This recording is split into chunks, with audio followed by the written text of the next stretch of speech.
Ok Mêlé, aujourd'hui c'est un jour spécial pour tous les fans de Pokémon, puisque c'est la sortie du jeu Pokémon épée et bouclier sur Nintendo Switch. C'est le premier jeu sur la 8ème génération de Pokémon, et qu'on les aime ou pas, on a tous déjà entendu l'histoire de Sacha et son meilleur ami Pikachu. C'est Satoshi Teiji qui est derrière la licence Pokémon Mêlé. D'après la légende, Satoshi quand il était petit, il aurait aimé devenir entomologiste. Entomologiste, c'est les scientifiques qui étudient les insectes. Et l'idée d'échange Pokémon lui serait venue quelques années après, en voyant un insecte se balader sur un fil, ce qui lui a rappelé le câble Link qui permettait de connecter deux Game Boy. Mais il a d'abord commencé en créant le magazine Game Freak en 1982, et ensuite un dessinateur japonais nommé Ken Sugimori contacte Satoshi, et Satoshi finira par l'embaucher, et ils travailleront ensemble jusqu'en 1986. 3 ans plus tard, il décide de transformer le magazine Game Freak en une société de développement de jeux vidéo. Il commence à produire Mendel Palace sorti sur NES en 89, et Yoshi qui sortait sur Game Boy et NES aussi en 91. Mais les deux jeux n'ont pas eu un très grand succès. Mais c'est en 1990 que Satoshi conceptualise l'idée de Pokémon et la présente à Nintendo. Il faudra 6 ans de taf pour que la première version du jeu Pokémon sous le nom de Pocket Monster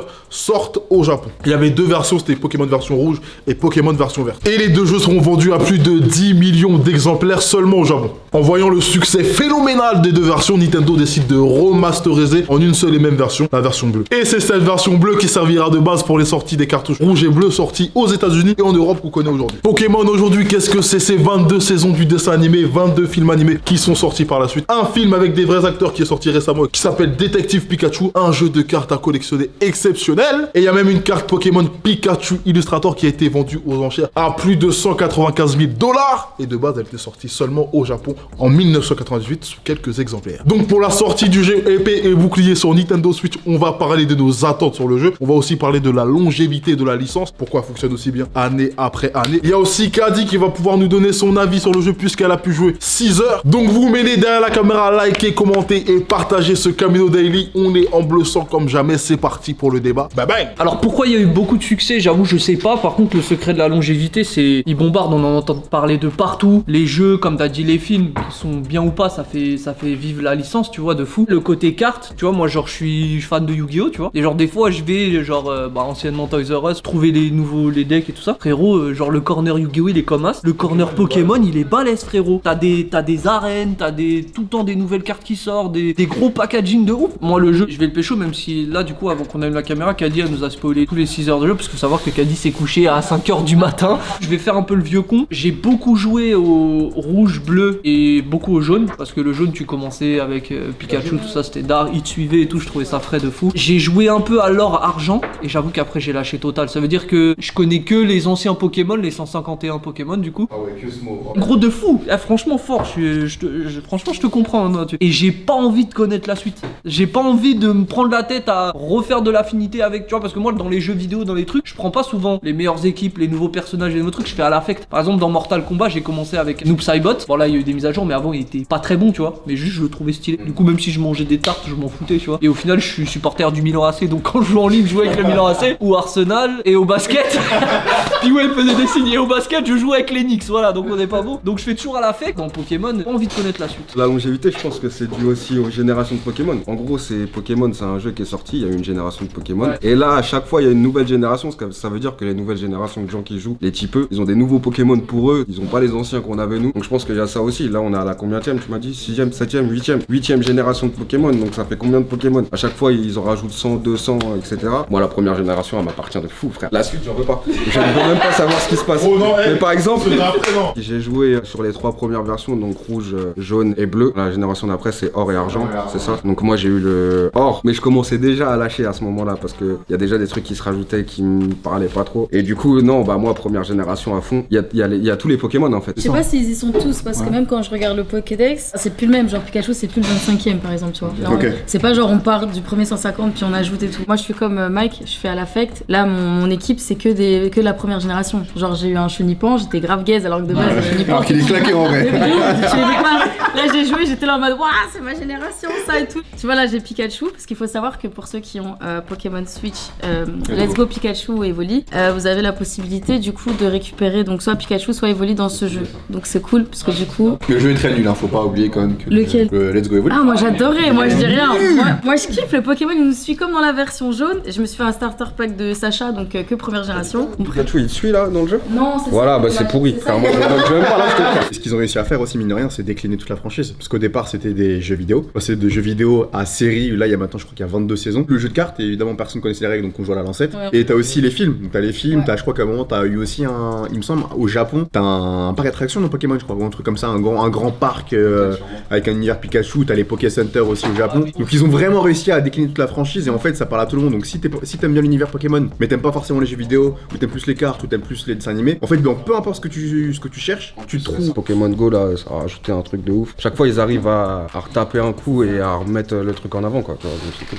C'est vrai qu'on a tous un téléphone sur nous et on se balade plus forcément avec notre Nintendo DS ou quoi. Alors que là, du coup, sur ton téléphone, bah t'es là avec Pokémon. Et j'en vois plein, ne serait-ce qu'à la défense ou autre, t'en as encore qui jouent à Pokémon Go. Genre moi, tu vois, j'ai laissé ça. Et t'en as encore qui sont là en masse et tout, et de tout âge en plus. C'est que nous aussi, c'était tout nouveau. Genre, c'est le premier truc de monstre et tout. À l'arrivée de Digimon, moi je compare souvent ça à Harry Potter où tu vois, genre, on a commencé, on avait 11 ans comme lui. Et on a grandi au fil des épisodes, tu vois, il devient plus mûr, machin, il y a des perches, il y a des trucs. Excuse-moi de te couper, mais la différence avec Harry Potter, c'est que du coup, c'est un humain, tu vois. Même que ce soit dans les livres ou dans les films, tu vois l'acteur qui vit, alors que là, Sacha ou Pikachu, oui, mais tu justement, peux ils pas auraient dire. dû. Moi, j'aurais kiffé, et ça, c'est ce que je reproche à la licence. À chaque fois, on fait des débats là-dessus, et on se dit pourquoi au début du jeu pas proposer justement la génération que tu veux. Tu vois, moi, par exemple, je veux commencer avec la première génération. Pourquoi je peux pas choisir? Parce que le jeu, en fait, c'est ça que je disais tout à l'heure, c'est que le jeu, il a plus de 20 ans. On a des attentes, tu vois. Là, on se plaint beaucoup parce qu'il y a eu le Zelda qui est magnifique. Là, on arrive dans un monde ouvert où c'est un peu restreint. Et on se dit, mais c'est Pokémon, ça fait 20 ans, les gars. Souvent, on a eu le débat avec P-Way et Keus, ils me disaient que visuellement, ça ressemble à la 3DS. En fait, le design est très enfantin. Moi, je trouvais que ça ressemblait à la 3DS dans le sens où je trouvais pas ça fin et tout ça. Et en fait, en regardant les images maintenant, alors aujourd'hui où le jeu est sorti, c'est quand même fin, c'est quand même beau, il y a quand même des effets assez beaux. Mais après, visuellement, ça reste très enfantin. Je suis sûr qu'il y a beaucoup plus d'adultes qui jouent que d'enfants. Ouais. Je suis certain. Je pense aussi, C'est sûr. Non, je pense pas. Pour le côté nostalgique. Sérieux? Parce que regarde, nous on continue. Moi là, je l'ai acheté direct. Ça fait partie de notre enfance et tout. Je pense que c'est un peu l'image de Star Wars, tu sais, quand t'as eu les premiers films, et du coup ils ont relancé là dernièrement les nouveaux films. T'es obligé de rester connecté avec ce qui s'est fait avant. Tu peux pas totalement bouleverser la licence et l'histoire parce qu'en fait tu risques de perdre en fait toute la fanbase que t'avais avant. Et c'est pour ça que je pense que Pokémon ils peuvent pas révolutionner le film, le jeu, parce que tu peux potentiellement perdre en fait toute une fanbase que t'as acquérée depuis très longtemps, tu vois.